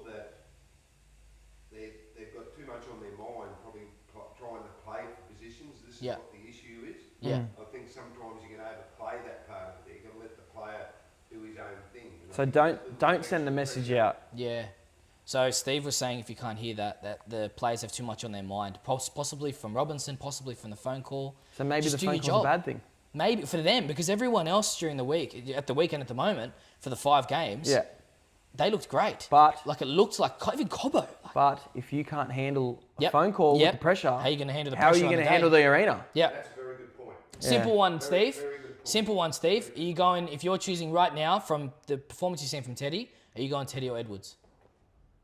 Well, I personally, I would probably stick with Edwards. Edwards. Okay. Incumbent. Okay. Interesting. Yeah. We'll move on. Game 5, Melbourne Storm defeated the Parramatta Eels 34-8. Decent start from both sides. Then the errors crept in, 20 before halftime. 16 errors apiece. It's hard to gauge how many positives there are and fill the positives when it's this start and stop. So the thing for me is I was trying to just point out positives, and we're going to try that because this is one of the only games ever when I've been at the game and I wanted to go home. Yeah. Or back to the Caxton Street Brewing Co. Shout out to the boys there. Yeah. That's what I wanted to do. This was a game, it was just It was ugly. so bad. It was ugly. Everyone there, people there, even the fans from both these sides. Parramatta obviously losing by, 26 points are going disgusting. Imagine not being a fan of any of these sides. Yep. It broke open late. Finally, they got some points late, but still. Moses Leo, in some good moments before the injury in the first half, didn't think he was that quick. Beats his man on the outside in Sam Rani, gets around him, shows a good pace for his try. Then the line break, breaks it open again. A little bit of sewer about him. Just straightforward, drops it at the end from a good contact from Addo Carr. That was very frustrating. And these are one of the main things that I've written down, Adrian. That's how sparse it is for the positives or something else. Don't go to too many negatives. We'll talk about what's happened. You can talk about the negative, but then swing it to something that actually happened. All right, well, I want to start with, let's go the first try, Sean Russell's try. Yep. Really, really bad miss from Nick Meaney. I don't know how long I've said this for, but Nick Meaney, I don't think he's even going to be in the Storm's best 17 or 19. Russell. I love Muscle Russell. Admittedly, he's very good one-on-one, but you need to be making those types of tackles, right? Yeah. But then if you look past that, I don't think the Melbourne Storm as a whole, I don't think they look lost anymore. I think they're very much focusing on their ruck, very much focusing on their forwards laying foundation. Yeah. I think their kick returns have gone to another level. So they've picked wingers who, again, you bring in Moses Leo now. You've tinkered with Waitere there. We've had Meaney on the wing. Now he's gone, you know what, I need Hugo Peel on the wing. I think now they've tinkered and they've gone, okay, I need guys who are really good out of their own end. Yep. We need to be able to start our sets much better than we have. Yeah, bigger body. Just to get that X foundation on his way back. We're hoping, especially from a Queensland point of view, that he's going to be ready to go for Origin 1. Yep. Don't think so, but let's say maybe in 2-3 weeks' time, he's back in that Melbourne Storm team, get a few reps under his belt for Origin. But I think that's the sort of stuff that they're now building their game on. And they're able to look good in patches. They're building towards an 80-minute performance, and I feel sorry for whoever it is when they put it together, because we've seen just how damaging it can be. As soon as we come out from the break, their halves link up. Yep. 7 minutes into the second half on their line, and I'm thinking, oh, baby, here we go. They're going to put 40 on the Parramatta Eels in one half. Here we go. But it didn't necessarily do that. They've also improved their goal line defence dramatically. I think they can absorb a lot of pressure. But again, they've finally kicked on with the game like we wanted them to, especially late in the half, like you alluded to at the start of your little spiel there. But then talking about the second half starts, Mawali drops the ball off the kickoff. And then the next tackle off the scrum, Kelly drops it at the back of shape. And it was like, okay, we've had that many errors. Yeah. Parramatta also missed 47 tackles. Yeah. Storm had 8 line breaks to 4. Yeah. So later on in the game, it did look more interesting because there was a lot more open footy. Yeah. Sua's probably the player of the week, the player of the weekend so far, who's lit it up. Just to watch Looks the most as well, lively, the most fun, like the magic that you want to have these players in. Fair enough, we haven't seen Nathan Cleary, Kalen Ponga, Reece Walsh. We've seen a lot from Nico Hines, who was quite good taking on the line. Yeah. But just Teddy didn't stand up. The players that we expect at the moment for the magic, for the games, for the promotion, for the advertising in the future. we haven't seen it. It hasn't been there yet. The Buller runaway where Jaden Sewer drops it over the line, they've replayed 17 times before every game. Where is the moment? It's got to be the skip, the runaway, the line break from Sewer. Right now, that's the only one. Imagine it doesn't happen today. And that's all we get. Nah, positive. The weather's looking a bit... Positive? It's not looking very Getting positive a bit dark here. over there. It's getting dark, and the way it's moving around here, the clouds come over, sprinkle, and then move. Yeah. It's like I've done my job. Real quick. And luckily sudden we're rain. in, exactly right, very tropical, but we're very lucky we're just underneath, so we don't need any we have good ponchos. seats. We don't Shout need out the to extra seats. napkins. Shout out to Thomas. Yeah. You can never have too many napkins. Never ever. Never ever. But Joe Ash is the positive that considering it's not even there, it's not Yongi. It's not the positive, shining light for Eels. I said to you yesterday when we were sitting there, I said, you know what Bulldogs need? We need our Joe Ash. You need a Joe Ash. We need our Eno man at the back, It's your Joe Ash. That is my Joe Ash. Could you send him away, do a bit of a Walsh? Send him away, he wasn't worth it. I didn't like the money, and come back. Send him away, we'll pay you double, come back. We'll pay you double, Learn come a back. bit, come back. Broncos did it Walsh. for the Warriors. That's what you did with Walsh. Well, Let him no, go double, for 200k and then offer him $1 million to come back. Obviously, he's going to come back. It's perfect. Is that Josh would be great for you? He's He all effort. would. He's a shining light. But also a shining star. He's a rising star at Magic Round. He's the magic sprinkled in for them. And then you look at it and you go, so what are you guys doing with him? Like, who are you? Are you going to complete your sets? You're going to hold the ball? Because it was infuriating being a neutral why again. would they do that? It was infuriating being a neutral, so I can't imagine how it would be to be a Parramatta Eels fan who... The Melbourne Storm come back last week and win a game. And you're like, woo, Melbourne Storm, great. And then you get pumped 34-8 and you're going like... I actually have to check the score. Do we think 34-8 is correct? Because I feel like there wasn't this many points because Para were better than this. But they were that many drop balls, it was just compounding. And it was like one try here and there. It wasn't it? Because it was Grant finally got some combination work. Munster Hughes into Grant try. Yeah. And then into the runaways. Pretty shocking. Yeah, it was. It was just it's great for the content of the world, for the player who loves the Storm and goes, hey, we got to win and we won 34-8. But for the actual neutral fan who loves a grind fest, completely the opposite of the game before. Yeah. And an absolute snooze fest that late at night. That genuinely was a snooze fest. Shout out to Tiger Lily as well, bringing the NO. People were getting up. There were a lot of vacant seats around us. She got me. I've got to say, she got me. Because at the start, I'm going, whatever, bro. This is boring, a little bit boring. This is a bit cringe. You're bringing a freaking international DJ to Magic Round. Why are you doing that? Yeah. And then by the end of it, some drops, some absolute couple bangers. of drops in, I'm going, she's got me here. I'm up and dancing. Well, she got us up. Dancing. And I don't think I've heard a halftime entertainment get people up like that for a if we're very talking long Joel time. Fletcher the day before. Yeah. Was he as good? It wasn't as good, but different type of set. Similar genre, but different type of set. She also jumps on the mic, does a bit of hyping up. Makes you feel like you want to get up. You don't feel so bad. How are you, Sydney? Suncorp. I think she might have meant Suncorp, but she said Brisbane originally and then said Sydney and then stopped. And then went off, get some confidence back. Yeah. And then get a little dance. Feel herself, get her hair, Dance with me. Good. Feel ya. That's good. Give us something for any team because right now it's disgusting and it's turning me off watching the footy today. So I don't think... Have you got any positives? I don't have many positives. Okay. Give us something. I honestly don't. Like early on, in my first 20 little note, I actually wrote, I feel like Para are just clinging on at this point. Okay. And you're right. Lo and behold, off. Your boy was right. Well done.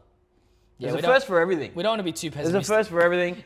I think we just move and we go and enjoy our day 3. Day 3. Stay tuned. We'll be right back with you. Got something for you. Yeah. Oh, let's go. No. Up the wires. No. Let's go. Wires 13 plus. Day 3 is done. What a magical weekend purely because of the vibes and the people I'm with. But I can't say the same about the rugby league, Adrian. And you'd be looking at us and you'd be like, you guys are junkies. You're in the same outfit. No. We haven't won it 2 days in a row. We're kicking on from the end of day 3, the end of day 4. Maybe for us. You may have also gotten the hint from the lack of energy in the host's voice just then. You think so? That was way more energy than the others. That was but we're also giving off a very mellow. Yeah. A very, very mellow. There's been a candle. We're talking warm white lights. We're not talking cool lights during the day. We're here, we're nice and chill. Yep. It's sort of time for us to, I suppose, wrap up, but also like reflect on the weekend. Yep. The weekend that has been. And as you're talking about the quality of football, I think the atmosphere made these games maybe feel a little bit better than they were initially. But now, upon reflection, we had some pretty shit games. Pretty poor rugby league. Pretty poor rugby league. Although, off the field, players we've seen, Mez. Today we saw Gordon Tallis. Gordon Tallis got a photo. We got a photo with him. We So did. you'll see that on Yep. our post at bumpout.podcast. That'll be soon. Tino Fa'asumaleaui. We That had a was photo with him. Yesterday Yep, yesterday. or day before. Joshy Reynolds, we've seen. Moses Mbai. Didn't Jared get a Wallace, photo with Josh Reynolds. Cameron Smith. We saw him twice too. He Smitty. walked back today. Smitty. Smitty today. Anyone else we're missing, boys? Anyone else we missed? No. That we saw? Not really. That's it. Smith, Yeah. Danica Mason. Yeah. Danica Mason. Yeah. Shout out. Yeah, shout out to her. Who else did we see? Anyone you remember that I'm missing? Maybe one in particular. I don't know if you have a segue into it. At the ground. Recall? None at all. A player? A player? Oh, Erin Clark. How? We met the How? boy, Erin Clark. Our boy, Erin Clark. I really... Thank you for the photo. It was coming up later on. It wasn't written wasn't there for coming this up. situation. Shall we leave it? Yeah, we met him. We'll let you know how we met him. Okay, we'll leave it for later. And also, we were talking to one of our good mates, Retro Rugby League. You'll know him. Sells jerseys. Very, very good guy. Actually did the pass off on the Channel 9 footy show this morning. With which Freddie. will either be out or... because he has a tattoo of Freddie on his calf. He does. Second, one of the best players of all time. Probably second to Lockyer. So not too bad.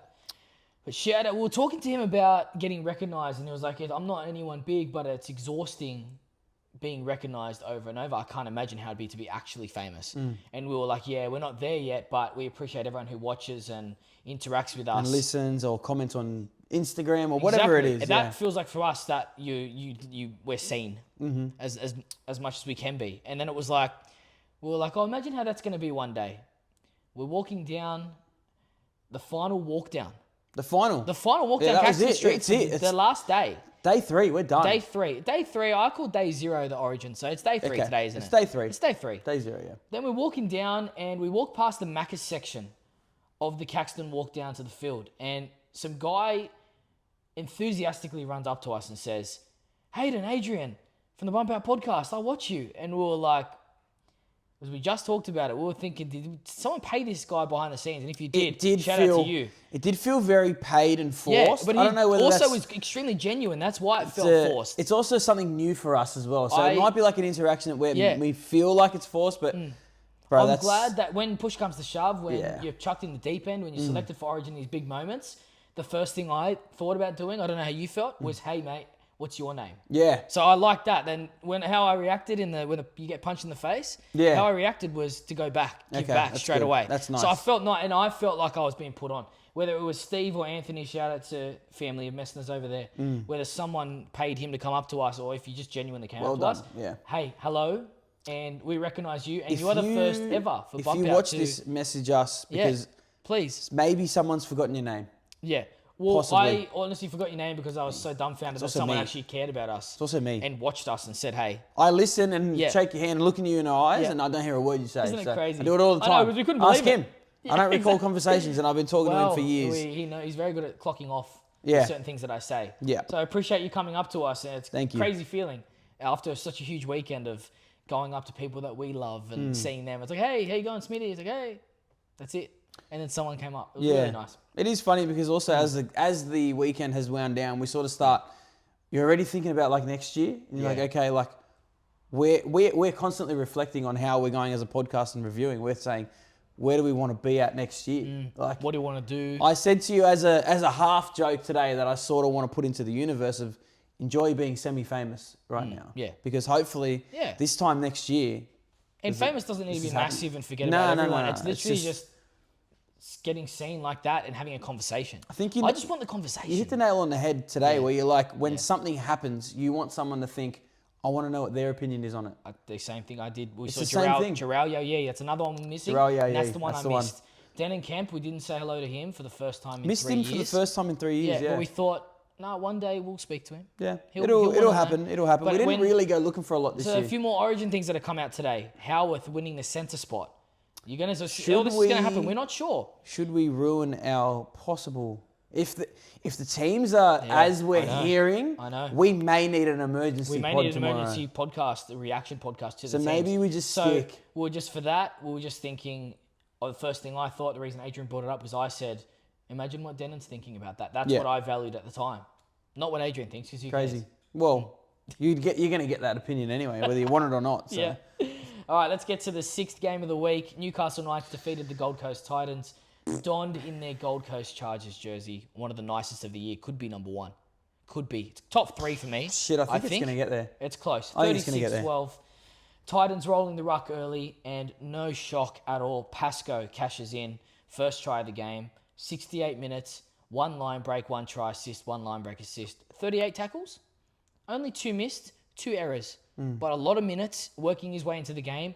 Those misses will decrease, those errors will decrease, but still, Well, the percentage-wise with 38 is what it could be for tries. It could be just a falling off tackle, trying to be a third man. Not all missed tackles are the same. No, exactly Not right. all missed tackles are the same. I think it was no ineffective. So at least it was falling off, putting efforts in. It wasn't just the fall off, the really random ones. Yeah. But then, Pascoe's our boy at the moment for the Titans. I know we love Tino. We also met him, good friend of the show. We meet Erin Clark.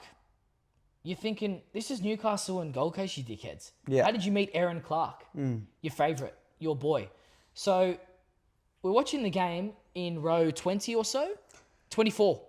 I think today we're in row 13. 13 today, look at that. How good's that? Row 13 rows from the front. We're on the right side of the field. I'm going to say southern end. Could be completely incorrect.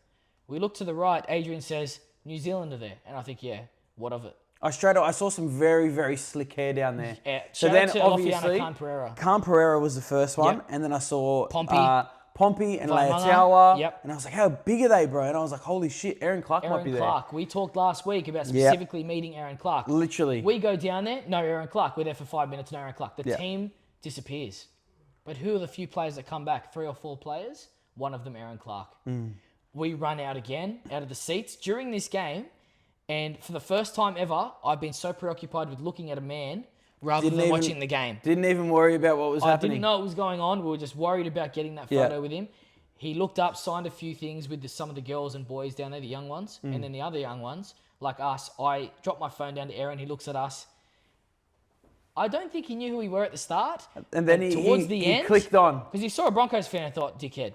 And then he looked at Adrian and there was a little flash in the eyes of like that realization. You'd understand if you see it. If you can see my eyebrows here. Oh, he goes, yeah, I'll chat to you after. That's what he said after he took the photo with us. There's a selfie. It'll be coming. Yeah, it is coming. Oh my God, and is it coming? It's on our tile. It has to be on our tile. It has to be on our episode tile. Yeah, we'll just put it in the It's middle. just me, you and Aaron. Just in the middle. Just me, you and Aaron. Love it. Thank you. Get rid of everyone. So, interesting choice for Ponga to let the ball bounce twice as well. Back to the game. Ponga lets the ball bounce, possibly rumoured the fullback for Queensland, lets the ball bounce. So I've been calling for the whole weekend. Let the ball bounce. These situations you wouldn't. Yeah. One of them, I think, a forced dropout. You need to be picking your moments. You need to be picking your moments for the ball to drop, and the ball shouldn't be bouncing as such. Is there anything else you want to add to the any chat at the moment? We can any chat at the moment? Flick back and forth. So I think I would like to go back to the Titans for a little bit. Yep. I feel like they were managing the game quite well, exactly how they did last week. Yep. Like their start was a lot better. They were able to dictate where their sets are ending, doing well to keep the Knights in their half mostly. Yep. Then as we got into the second half, I felt like their lack of attention to detail at times, it's sort of what keeps them from being competitive for long parts of the game. Well said. They're good in patches with a good forward pack, but defensively, I think they just switch off at times. And when you're versing a team like Newcastle, even though they didn't have the spark or the edge that they had last week, they're still good enough to make you pay. Geez, you're good.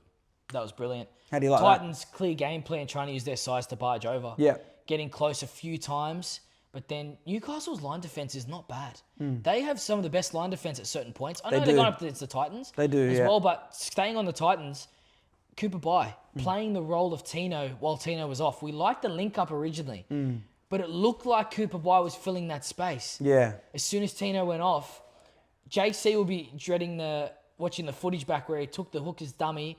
Gagai ends up scoring down the short side because they do so much work to dominate, and then you concede something shit like that, and that's Jaden Campbell, the intercept king. You see what I mean? It's just those moments that are just keeping them from going to that. I don't want to say next level, but because it's not the next becoming level, a better side. It's sort of getting out of that bottom four gap, Yeah. getting into that competitiveness and being able to, be in and around games for long periods of time. I think Newcastle as well today, like we said, not at their best. Yeah. Admittedly, they made a lot of errors. Sure. Yep. A lot of errors. They had some luck go their way.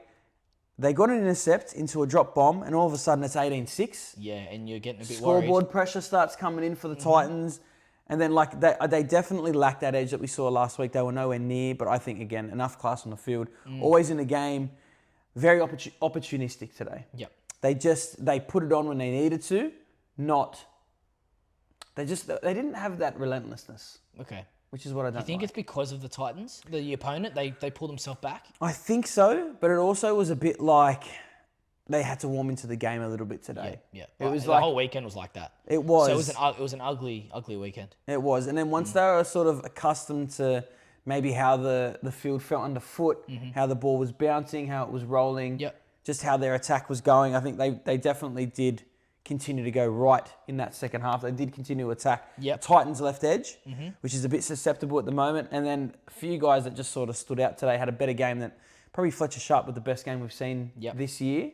Well, apart from the first 28 minutes in Vegas. 100%. Line break from McEwen. Next tackle, Sandon Smith takes the line on, offload to Sharp, who scores his first try for Newcastle. Then later on, early ball to Sharp. Speed. Yeah. Finally on the edge. Because what he hasn't... At centre. Not in six. He hasn't had that sort of acceleration through the middle, which we've known him to. So I think maybe on the edge, he has time to build it up. And then at least he can still hit top end pace with that PCL niggle. But I think he's nearly past it. He looks he's just tinkering now. And I think Gagai and Sharp looked good. we've watched him very, very closely for the last few weeks. He did look quite good. Who did he burn there on that side, right side? Right edge would have been Jojo.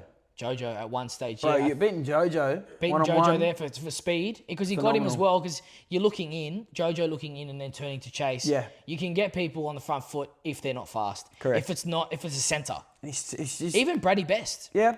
I reckon he probably gets him. I reckon he can get... Jojo can turn and get Bradman. Very but hard to turn and turning chase. and getting Very hard to Sharp, turn and it's a chase. different story. It's a different sort of speed Like too, even Kinney coming across, he's a quick player, short burst of speed. Couldn't get there. So you got someone like that who's probably a winger, 6, 7. Who knows? Like fullback. Yeah. It's a different type. It's good to see him back. And you knew that it was coming as well. A Sharp, like not clinic, but just lighting it up a bit. We talked about just before, you'll see in our episode, Sua bringing the magic. A little bit of magic from Ponga, Marju, a touch. It was mainly today for Sharp. Yeah, Sharp was good. And then we'll get to the Warriors. Anything else you have before we move on?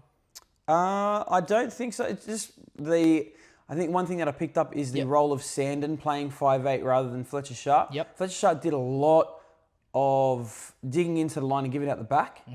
Sandon sort of ran a lot today for me, which weirdly I would think he would just be feeding clean ball to Kalen. I don't know whether that's a bit of a game plan thing that they might have picked up on maybe the A and B defender, one off the ruck. Might be a bit susceptible because to it or not. Kalen, they're looking out before Sandon. Sandon has a clear way to go. Correct, maybe, but I'm also thinking Kalen's your best player. You need to do what you did last week. Give him the ball. Do what you did last week. Did make a few errors, so maybe it was just like, let's just chill him out a bit. He's also got Origin coming up. Yeah. Maybe there's a phone call there going, hey, we're not going to have him next week. And they try and play without him a little bit. And they are playing next week, Newcastle?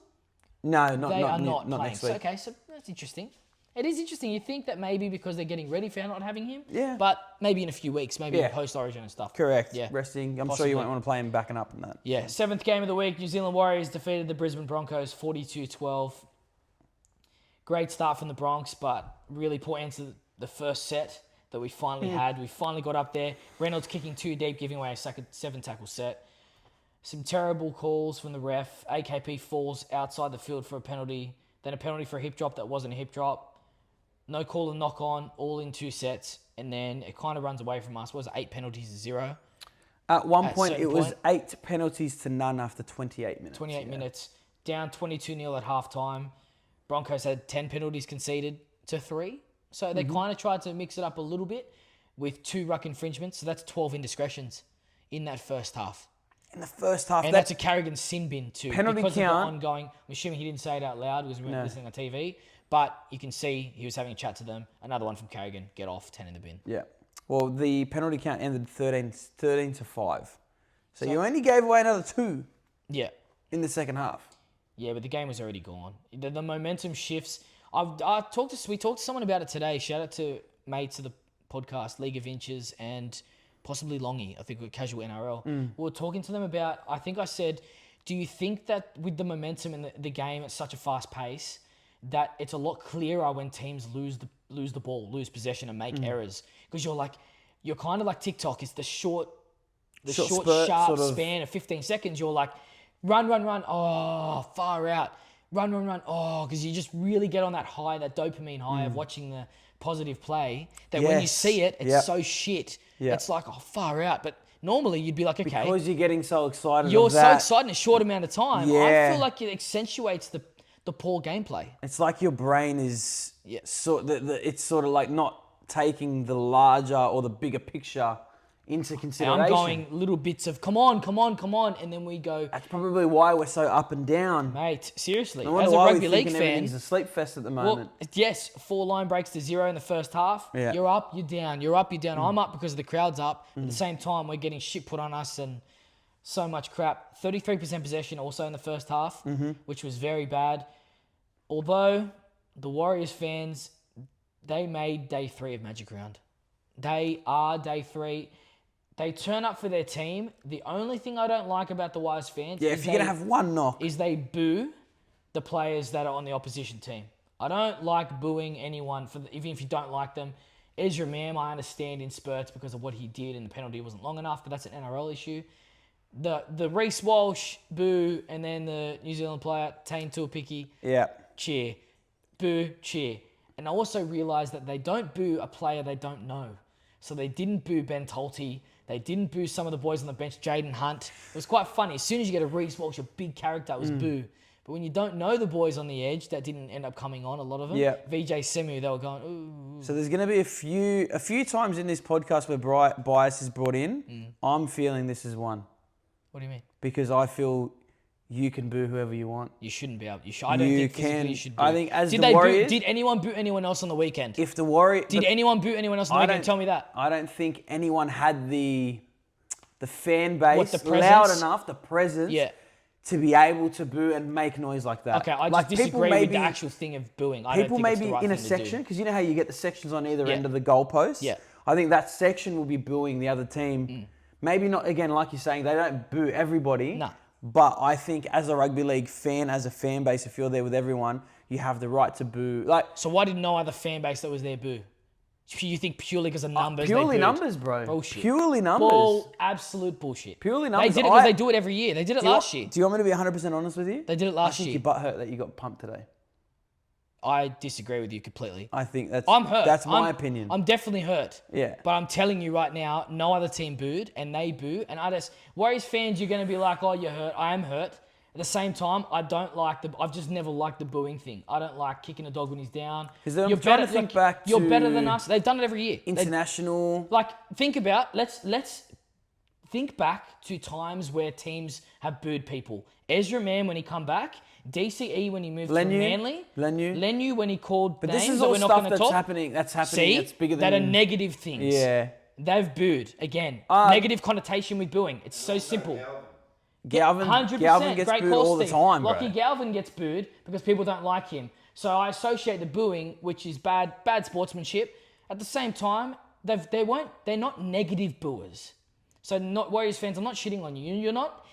It's a bit of fun, and your fan base does it. So that's the I hate thing. it. It's It's the against way- me. I hate it. I It's- just don't like the insinuation That's behind probably a boo. That's probably more what I'm getting at. It's not directly. They could have been No. playing the Dragons. They would have They booed would have booed anyone anyone. there. It's just. Yeah. It's the game day experience. It's probably what they do at Go Media. 100%. That's it might why be they a thing win and that's it's a accepted fortress. as a community. They're fine with it because again, it might be a bit of back and forth. Yep. We're going to be able to cop whatever we give. The thing I love the most is the Tigers went over there, probably got booed the shit out of them. They shut them up. How do you shut up a fan base that's going to boo you? The respectful fan base like the Warriors, you win. Yeah. Simple. We didn't win. You kept going on with it. Were they being disrespectful too? No. The fans in front of us weren't saying, suck shit, Broncos and stuff. They actually turned around and were like We were discussing with us we're certain discussing, things, yeah. which I obviously wasn't obliging to discuss because I was over it as we're losing 22-0. Yeah. But I get the idea of the discussion. Warriors, way too good. The shining light there for the Broncos, Phillip Coates. It's definitely Phillip, isn't it? It's Phillip. Phillip Coates, Coates. reeling in the long ball from Walsh down the sideline, flicking up to someone. Fortunately, it's Reynolds. Gets the ball and scores. Star of the future. I've seen a lot of his highlights, but you see guys like that and you're like, are they coming in? Are they like, is it time? there are a lot of highlights and stuff of Antonio Verhoeven that I've seen, which he's a star of the future that they've highly touted and re-signed. I'm more a fan of Coates at the moment. I like the way he moves. Natural. He's a right We've winger. seen it. It's also the Xavier. It's very we look at similar it. to Xavier Coates when he first came in. We look at it and it's very safe. It is. Because we look at it and we go, we know what you can be. Just think about this, PNG fans, PNG Chiefs. Yeah. Just rugby league fans in general. We could have a possibility of a Queensland wing of Coates and Coates, because one's right side, one's left side. Just down the track. That is sexy stuff for a Coates future and Coates. Are we future talking future Queensland. Krummels? We're talking Chiefs. We're talking Queensland origin. Queensland. If you can have a Queensland go representative Queensland being able to play for the Krummels at the end of the year. Yeah. What do we have at the end of this year? The Rugby League World Cup. 100%. If Philip Coates puts his... You've got AJ. You've probably got Xavier. Xavier will play the Aussies? I don't know. I'm interested to see. Will Johnston play fullback? And you can have a wing Would he combination. make the Aussies too with the injuries? No, Zach Lomax, Marky Mark. Xavier, yeah, probably will. A lot of people. That's the thing. And AJ, Is it a a year possibility if is he's it got a to link year up with Latrell. Yeah. He may want to do that before he goes to PNG Chiefs and then PNG Commonwealth. Maybe. Like a lot of these different things. But Very much this so. is the things we're talking about down the line. Yes, correct. The reason we're talking about that is the Rugby League World Cup was smashed through us. Yeah. October 25th, Australia v Fiji. It's etched in my brain for the amount of times we've seen it on the weekend. So well done to the marketing team at the NRL Killing for it. that, because I can see it in my head. Killing it. Give us something. I know you've got something to tell me. Okay. Broncos. Where do we start? Shit. 30 missed tackles each, 11 errors apiece. 30 missed tackles each? 30 missed tackles each, So 11 errors apiece. Pisses me off even more. I wanted to try and just be like, okay, let's look at the stat sheet. Yeah. Because again, we know Yeah. stats, especially this week, they don't mean shit. yeah. Because realistically, the Warriors, they found what was working for them and they continued Yep. and they continued to just absolutely go straight down, straight through the centre, through the Unfortunately, ruck. Who's through the middle? You'll say it with us. 3, 2, 1. Erin Clark. Yeah. It's just, I've never loved someone more And and it's- hated them at the same time because they've made me hurt. What I found weird was when we took the photo, he's holding a ball in his hand Yep. and You'll the see it. signal that he has is like an L. Whether it was this way or that way, it ended up like an It L. ended up like an L when you're looking at it and I'm It ended going, up like an L. the L is on the side that Hayden's on. He's yelled me. So I'm Pre-game. thinking, Erin Clark has preemptively told us he's going to have a big game and you're copping an L today, bro. Yeah. So then what does he do? He comes out, 20 runs, 198 metres, most of any forward on the park, 1 line break, 27 tackles, 1 miss, How many minutes? 61 minutes. And he got his try. Scored the second try of the game, didn't he? It hurts so much. Oh, I It's loved so it. good. It would have been again, great for a neutral. Jeez. For me, it was really, really good. I'm a huge fan of Erin Clark. I love the Waz movement. Really? I'm hitting Fan mana of waves Erin Clark? all day. You were even mana though waving It was out really cool. at the Wazoo. I was just doing this at the Yeah. at the car. at the Uber. At the Uber. Yeah, you were literally trying to just film going- yourself doing that. Just trying to do it, man. Still didn't get I didn't get the shot, but it doesn't matter. yeah. It's just all about putting it in the universe. Oh, exactly right. And again, a little bit of receipts. A little bit. Because Yeah. I have said for a very long time that the Warriors were tinkering. Yeah. They weren't as great as I thought they were going to be. Like 100% everything is going to be sweet this week. Tanner Boyd did go down, suspected ACL, With so it- that was unfortunate. With a few things not going their way, Yeah. they were good enough today. They still got the win, 13 plus. Was again MVP is a magic round. I think it's pretty much going to be them every year. Yeah. Moving forward, question for you: do they need to split Brisbane and Warriors on 2 separate days? Possibly. But see, the Wise fans don't stick around post-game. So it doesn't matter where you put them. So They're going to come and go. So does that mean you put them last game Sunday? Because there would have been maybe 15,000 at that last game if we're lucky. Yeah, you're right. Maybe that's a good ploy. Contact them in NRL. Have a chat to them. You're welcome. One last thing I wanted to talk about. The hit on Walsh. Kicks to Karapani. Karapani drops the ball. We get it. I'm not going to say it's a try. I'm just going back. He's hit high. Walsh is hit high. He gets sent for a HIA, but there's no penalty. Just leave you on that. You can discuss that with yourself. Ever heard? We lose our best player. What have I heard? Direct contact to the shoulder, Yeah. moderate force. Yeah. Can't remember what it ends up in. Maybe a bit or something. I don't know. To the head. It's how the game went for us, unfortunately. Yeah. Although Carrigan, we know Ashley Klein doesn't like us for some reason. It's happening recently. But we're also the most penalised team at certain points. Ezra missed the most tackles. Reynolds has given away the most penalties. You're not doing the most yourselves ruck many infringements favours of at this Carrigan. point, So though. you can complain as much as you want, but you're fucking doing it to yourself. Yeah. So Broncos, like, you're disappointing everyone out there. You're disappointing. Performance is disappointing every fan. You're disappointing your coaching staff. You're disappointing yourself. Like, where do you want to go from here? What do you want? If you're happy with 10th to 12th place, you're killing it. You're spot on. But you're shit. You're not good enough. Like, you are absolute superstars in this team. Superstars that could captain any side in the comp. In international level, New South Wales, Queensland, you could fight for captaincy anywhere.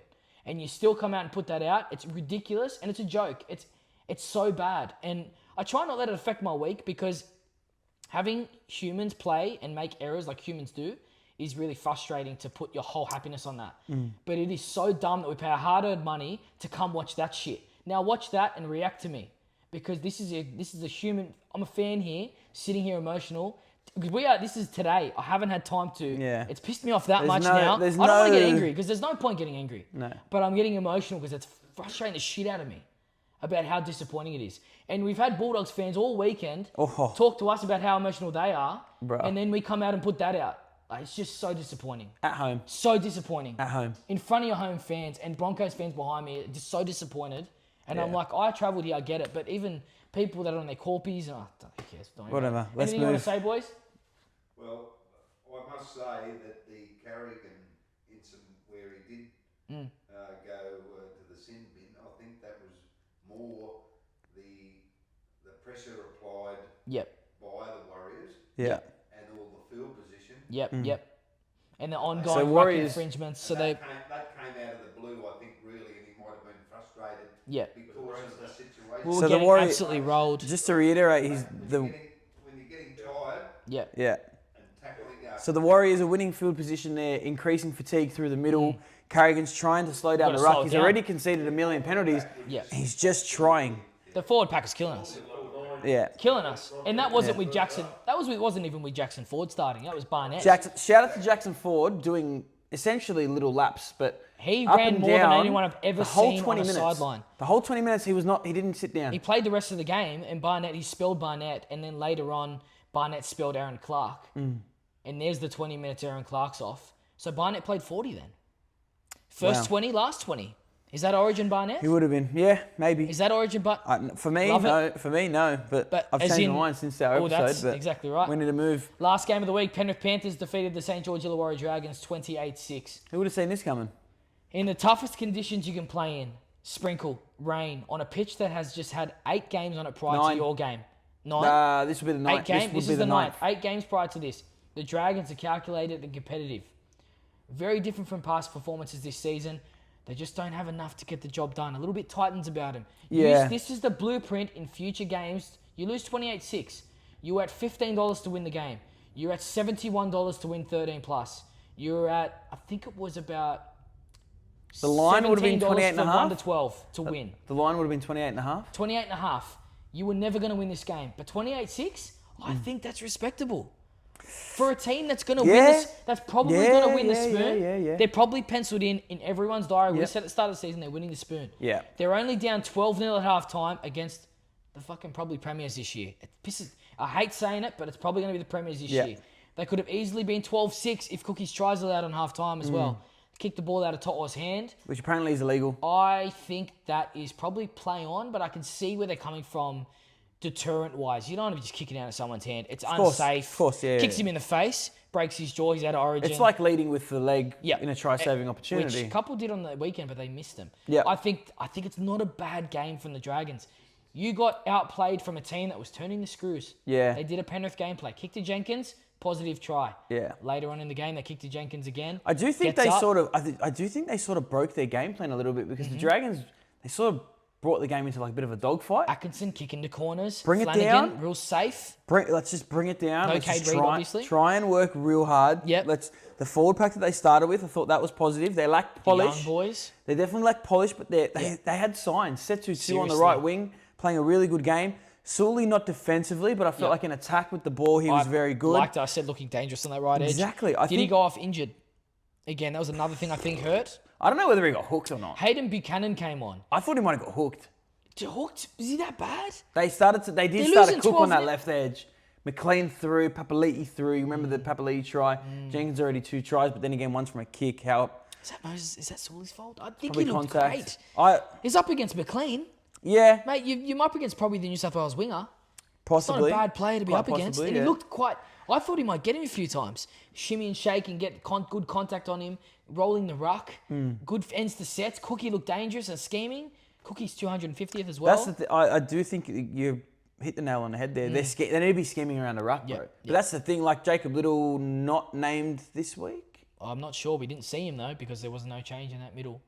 Not named this week. I don't believe he was there. I don't think we would have seen him. Hayden Buchanan came on for that centre. I don't know. Maybe injured. Maybe he's injured. We didn't look too much Possibly into that. injured We've again. watched 9 games. Yeah. Apologies for By this Dragons point, fans. the energy levels are at an all-time low. As you can see, we're as you can still tell. there. Yeah. But I think they definitely, they come in thinking they're defeated. Like, they didn't come in thinking we're defeated. No, but at the same time, they did come in. But Yeah. you think, like, let's not have a defeatist attitude. Let's get out there and have a dig. Let's but also game plan it. Yeah. Let's try and at least, let's just try and show some signs. Some positives. 20 minutes in.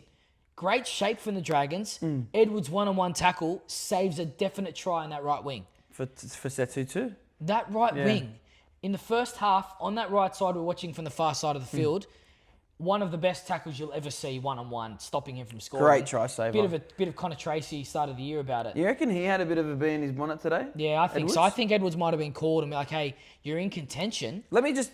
Yep. Do you think 31 runs in 294 metres, he had a bit of a bee in the bonnet? Maybe. Yeah, he's showing this is what I do. Try I defend saving. well. Really good defensively. I'm defensive. My defensive shape's the best. It's a Yo's statement. my boy. Cleary's with me. What else do you need from us? It's a statement, and Teddy was nowhere near his best Subpar. this weekend. Subpar this weekend in a game that they probably should have come out and won to something like this scoreline. I know, and Edwards shows his value. And again, Laurie, you'd be sitting there going, it's pending now. He's going to have But a I'm sleepless pissed. night tonight. You would as well, because if it does rain, and that is the type of game it happens, you're not happy with a performance that Teddy had. Like, you're not. And they're rolling the ruck. What's their excuse? We had this conversation before. What's their excuse? Edwards, same thing. They got dominated. They were getting dominated kicking game. The Dragons, it was a game of force them back. If you haven't seen that, what it is you kick, they kick. You kick, they kick. And you're forcing them a little bit further back every time. It's literally field position. It was 12-0 at half time. Yeah. No one would have put money on Penrith being 12-0, only 12-0 up at half time. It was actually such an even opening to the game. I couldn't believe it. And it was perfectly how the NRL was going in this round 11 magic round. So that's why we were like, is there going to be a little upset? Is something happening? And then they just slowly slowly run away with the gameplay. Correct. Penrith did end up with 53% of the ball, 85% completion rate. It was 10 errors apiece. And they're still 85%. It's brilliant. It's too good. And it was raining for a part of that game too. That big downfall that they had. The Dragons' error is definitely up in that period. As in the downfall of rain. Yeah. Not the downpour, sorry. The downpour. Downfall. Boys, I think Downfall. they were in second gear too. They were in second You gear. think so? Penrith were in second gear? They were in second gear. I think they were looking forward as well to other things. The way that you noticed that is, how much did you notice Nathan Cleary tonight? Yeah, barely. Not a lot. Yeah, it was a lot of Talangi. Cogger came on. At one point they had Lussick, Cogger. The other 10 games that they've had, Cleary's been the focal point. And today he's just gone, I think I'll just chill. I'll let Talangi do a little bit more. I'm not going to be here for a little bit. Let's see how they go. I think it's also exemplified by the last try where he's clearly in that space. Valentine's overcommitting, flicks it out to Garner, goes in untouched. That's the type of Nathan Cleary. If they needed it, he's on the edge. He goes, I'm going to bump him off and go myself and let me slide over, which he probably does. That bit of a... Yeah, and that's a Nathan Cleary play. So you just see that. It's very thoughtful. It's thinking to the future. They have the bye in the coming week. Yeah. So you're looking at it going, let's just play. Let's relax. Terrific run of buys. Round 12, round 15, round 18. Broncos are very similar. Yeah. Very similar for the Broncos. I think they've looked after them a little bit this year. Big time. Yeah, they've looked after them for the end of the year. They want that showpiece. They want them You need that. They have not looked after the Warriors, though, I don't think. Nah. So, and the Warriors are still doing it, so there's no excuse. I think they need it at this point. Yeah. I think Panthers may get a little bit fatigued. Yeah. But I think they'll... With their players playing Origin. Anything They'll be else? fine. Really liked Freddie Lussick. Yeah. Doing really, really well Mitch while Kenny Mitch not Kenny's there? out. Yeah, 12-week period. He's got a lot of time Is it 12 weeks? It's a long time he's out. That's not so he's going to have... Now he's had a few games. Yeah. Initially, I thought maybe he tries to do a little bit too much, but today... Picked his moments really well. Great service too. Perfect. It opens it up for the outside man. Pasco vibes. Oh, hey. Jeez, who's that a compliment to? A little bit. Who's that a compliment to which one? Because they're both pretty gun and they're both quite young.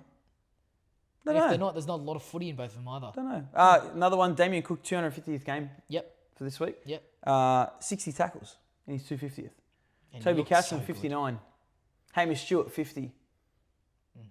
It's Ryan youth. Cashman, 45. To the future in youth.